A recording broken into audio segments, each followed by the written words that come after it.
Misi Departemen Pemeliharaan dan Departemen PMNS.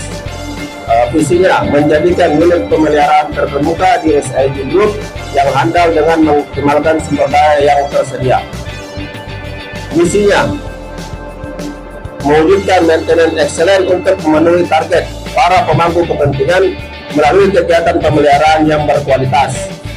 Terus yang kedua, diperhatikan di sekitar kita kondisi-kondisi yang memungkinkan kejadian kondisi tidak aman.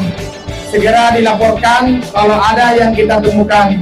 Dan kedua, ini adalah merupakan ajang yang bagus sekali, yang mana kita bisa melakukan juga pengisian sisik.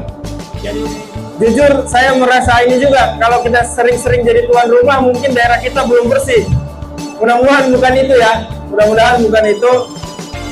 Ini memang ini kita bersama dan harapannya kegiatan ini bisa kita konsisten kita lakukan sehingga tujuan yang ingin kita capai, kebersihan pabrik itu bisa kita jaga, kemudian peralatan kita menjadi aman.